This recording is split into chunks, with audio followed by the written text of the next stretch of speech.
Caution, the gameplay in this interview contains flashing lights. Viewer discretion is advised. I'm Owen Bardini, he/they, the Computer Games Promotion and Marketing Assistant at Marmot University. Would you like to introduce yourself with your name and what course you're currently studying?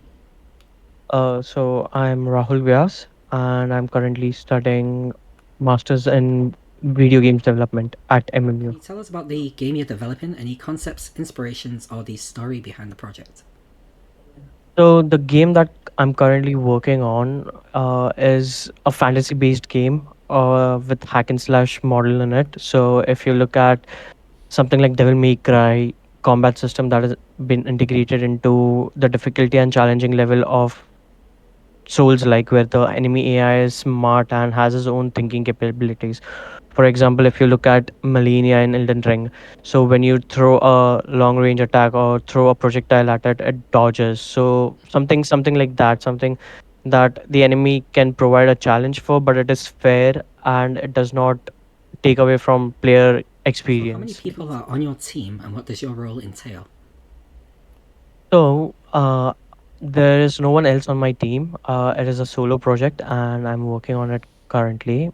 I am the developer of it and probably designer of it as well. As in, if I need few models that are not available or that are not easily accessible, I can quickly 3D model it in Blender Hmm. and y- just put it in What is there. currently the most challenging part of the development process?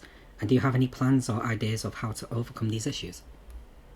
The most challenging part of the project right now is that I have to do everything on my own. Like, I do not have a team that I can work with, and so it is taking a bit of time because I have to be the one designing the level. I have to come up with the decisions for SFX. I have to come up with the decision, design the VFX, and even code program the game.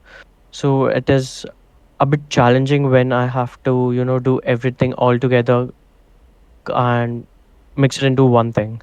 How do you handle time management and deadlines for a project such as these? And are there any strategies that are working particularly well? So I do what is I focus on a particular task that if I have to finish this programming, for example, if I have to finish the combo system for the player or the enemy, I make sure that I give my set a set deadline. Like I have 2 days to complete that. And till then, I even if there are other problems that are arising, for example, the level is not matching with the gameplay or something like that, it is the environment is not matching, so I write jot the issues down and I make sure that once I complete my designated task that I've assigned to myself, I go on to the next task, the issues that were arising when I was working on this. What new skills do you hope to gain from working on your project? So uh, I am not very proficient with Unreal Engine, even though it's a free source and I've been working on it for like a year now. Every time there is something new in Unreal Engine, it expands our horizon, like my horizon, to a different level. So the main thing I'm trying to learn is, how AIs in game work. For example, if you look at behavior tree modeling, stuff like that.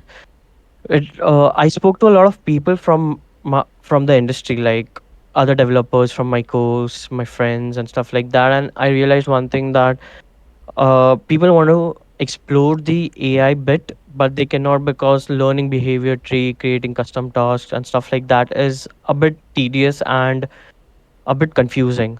So yeah, it has helped me learn that, but that's the skill I want to develop. Like I want to understand and see how I can explore more options in the gaming industry using AI. What are you most proud of in your game and why?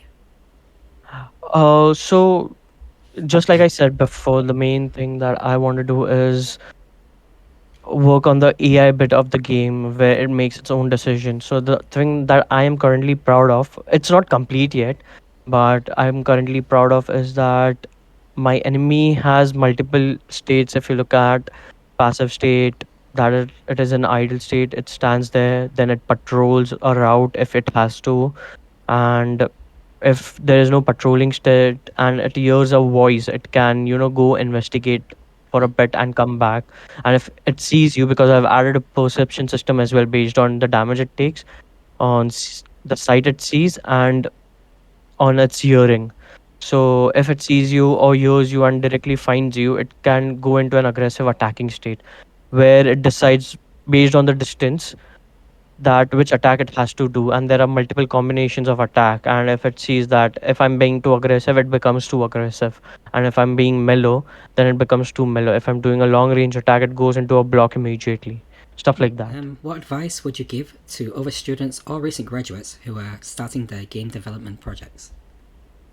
So the advice that I would like to give is, the first thing is, if you're thinking about making something huge or big, dream about it and start working on it. Because but make sure you concise, break down the steps and plan it. If you decide to just jump in, it does not work out, and you will definitely find some hiccups and failures. Like for my project that this I was making, I had to start this project 3 times in a row. Like every time the AI would come up with certain bugs that would just break the editor itself, so I had to start from scratch every time. So that was the issue that I was facing, but in the end, I still managed to make it a little bit working, and I'm proud of where I am seeing my progress. So just whatever you start, nothing is too big to dream. Just work on it, break down the steps, and start doing that. So that was all of the questions I had for you today. So thank you very much for joining us. Thank you for having And me. see you later. Yeah.